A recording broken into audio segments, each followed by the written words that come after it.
So I think we're done. Finally, in the midst of this political fiscal, where does a loyalty lies? No. Let me mention this.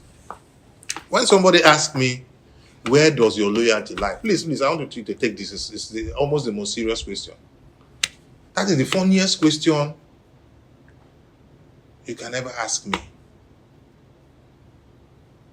Yesterday, today, tomorrow, next tomorrow, my loyalty lies irreversibly with Chief Barrister Nyesom Ezenwo Wike.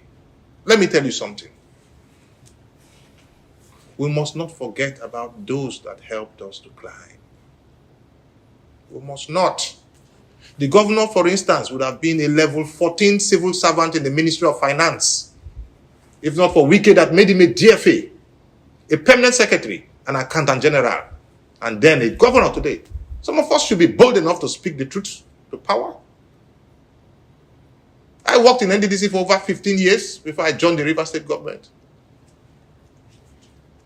And ever since then, I've been in the Rivers State government. I cannot stop to be thankful for the man that pushed me into politics and pushed me up to the level that I am today. Will I say because I am this, I will now come and disrespect him? I won't do that. It's just like your father sponsoring you to study law, and you are the first. You just finish that law degree, and you take up a case with his enemy against your father. There are issues you have with your father that you settle inside the house. You mustn't take it outside. For you to supervise your father's enemy, dine with them, casting aspersion against him, it's a sin. No matter how you want to put it, no matter how you want to dress it. Say anybody can make me this, that. Somebody that loved you and took you as a son and brought you from nothing to something.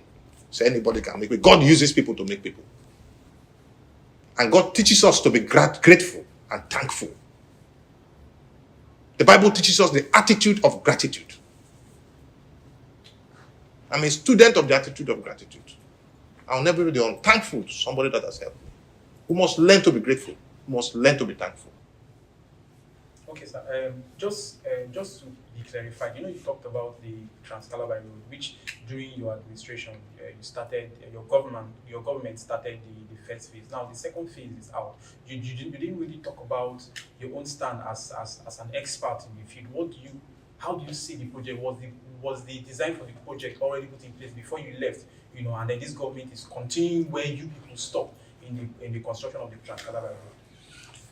Yes. Talking about the Trans-Kalabari Road,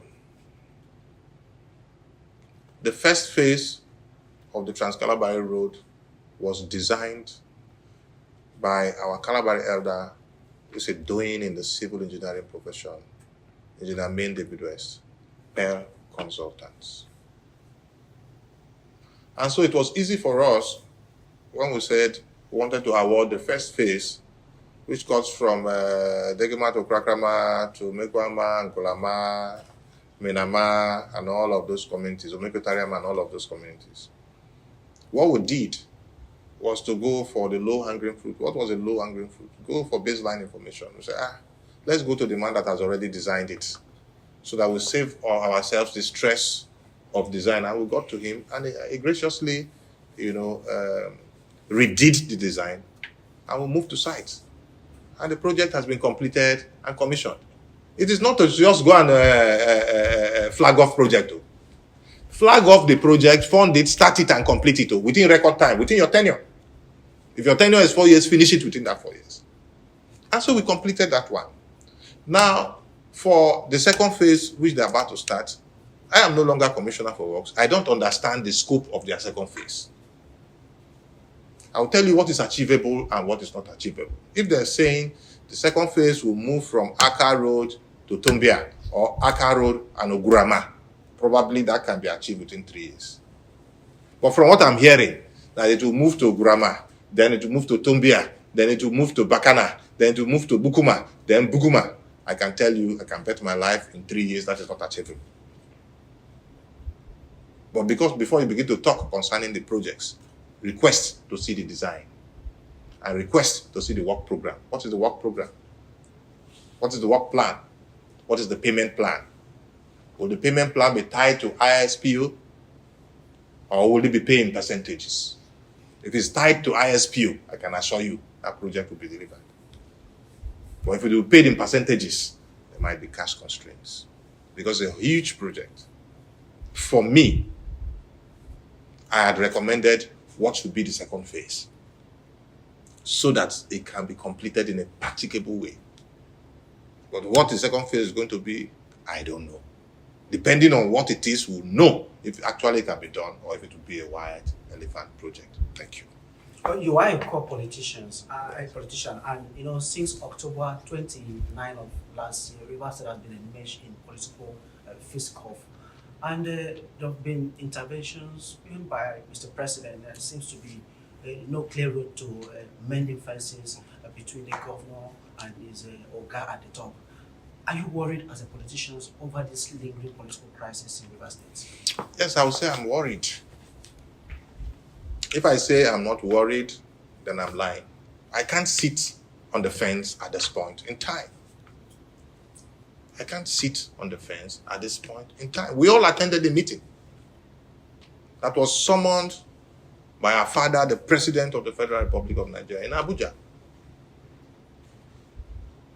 We're all there. Resolutions were reached. Agreements were signed. The President handed over the paper to the former governor, Dr. Peter Odili, to read. He read them out.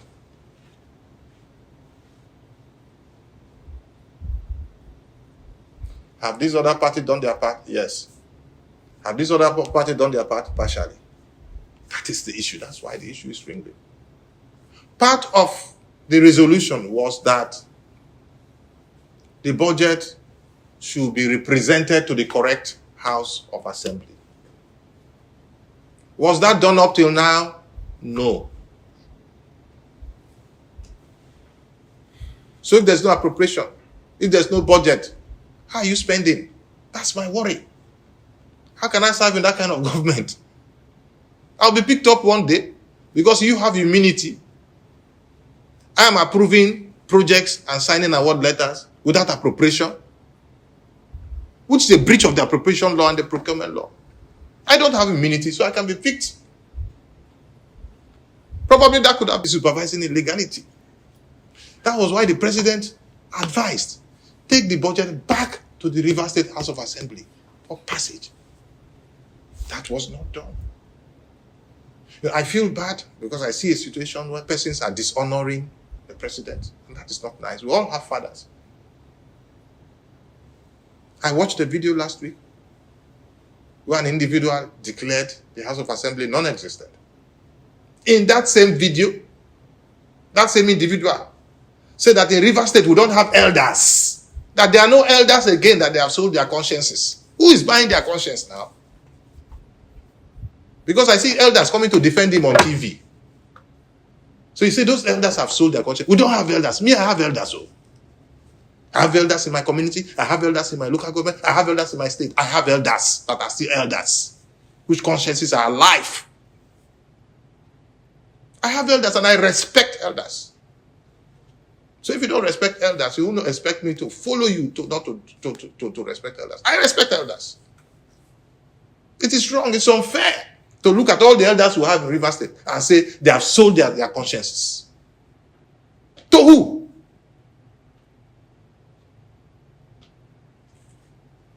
That's sad to say the least. That's sad to say the least. This, for me, the time for politics have not come. We have finished elections. We've gone up the way to the Supreme Court. This should be time for governance and not unguarded utterances. This should be time for governance. This is time to focus and work. Maybe later part of 2026, we can start doing politics and jumping over the place. This is time to focus and work. This is not the time to heat up the polity. That is what I think. So some section of the the state or the public, as it were, have this feeling that one of the reasons why the governor appeared to one of some of the laws that the lawmakers have been dishing out, as it were, that when you take a very close look at it, some of these laws, the bills, so to speak, they are anti the progress of the state. Hence, the governor find it difficult to align or append the signature to such bills, getting to that stage of passage. From your own point of view, would you say that coming from the Martin Amiole-led House of Assembly, lawmakers have been able to come to terms with the governor vis-a-vis looking at the bigger picture for the state to make better progress, as it were? You see, there is no government that will want to be successful, that will not want to have respect, mutual respect for other arms of government. Separation of powers is simple. The judiciary is independent. The legislative arm is independent. The executive is independent.